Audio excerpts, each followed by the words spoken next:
Start करें। हिंदुस्तान आज के टॉपिक है पेपर लीक का सच। 1 2 3 स्टार्ट।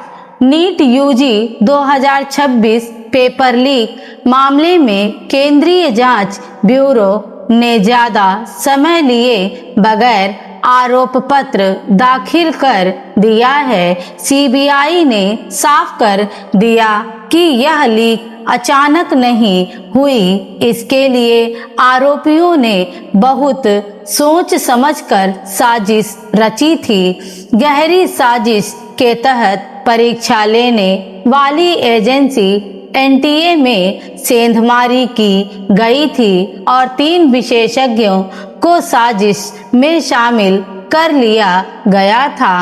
अब तो नाम ही सामने आ गए हैं कि रसायन विज्ञान के लिए पीवी कुलकर्णी, भौतिक विज्ञान के लिए मनीषा संजय हवलदार और वनस्पति विज्ञान व प्राणी विज्ञान के लिए मनीषा गुरुनाथ मंधारे को साजिशकर्ताओं ने अपने साथ मिला लिया था।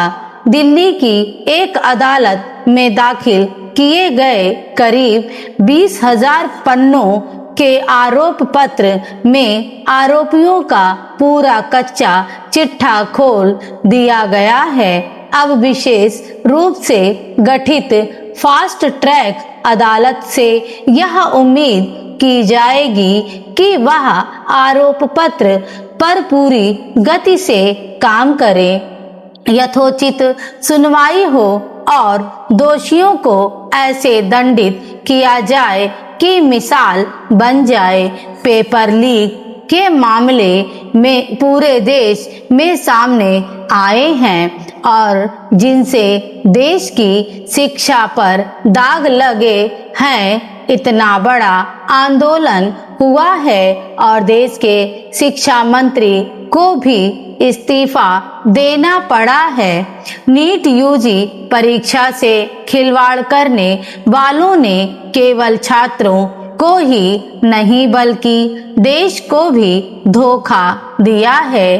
कोई संदेह नहीं कि परीक्षा से जुड़े लोगों पर कड़ी निगरानी की जरूरत है। उनके प्रति किसी भी स्तर पर नरमी बरतना ठीक नहीं है। इस पेपर लीक मामले में जांच से पता चला है कि आरोपी विशेषज्ञों को अनुवाद पुनः अनुवाद प्रक्रिया के दौरान रफ वर्क के लिए गोपनीय अनुभाग के अंदर ही सादे कागज उपलब्ध कराए गए थे। प्रमुख आरोपी पीवी कुलकर्णी ने इन कागजों का इस्तेमाल छोटी छोटी पर्चियों पर रसायन विज्ञान के 135 प्रश्नों और उनके उत्तरों को संक्षेप में लिखने के लिए किया। इतना ही नहीं, गोपनीय अनुभाग से यह आरोपी अपने लिखे हुए कागज के साथ आसानी से बाहर भी आ गया। इससे पता चलता है कि एनटीए से जुड़े विशेषज्ञों पर कड़ाई की पूरी व्यवस्था नहीं थी। अगर संभव हो तो अब परीक्षा होने तक ऐसे विशेषज्ञों को गोपनीय अनुभाग से बाहर नहीं आने देना चाहिए। उनके रहने काम करने की पूरी व्यवस्था अलग से सुनिश्चित होनी चाहिए। किसी भी स्थिति में नीट यूजी परीक्षा में 20 लाख से ज्यादा छात्र बैठते हैं। इतनी बड़ी परीक्षा की एक कीमत एनटीए और उसके विशेषज्ञों को देश के लिए जरूर चुकानी चाहिए। अब एनटीए में वही लोग नियुक्त होने चाहिए जो गोपनीयता से किसी भी तरह का समझौता ना करें।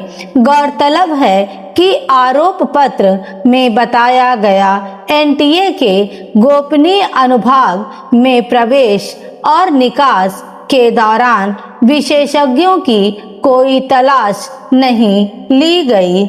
स्टॉप।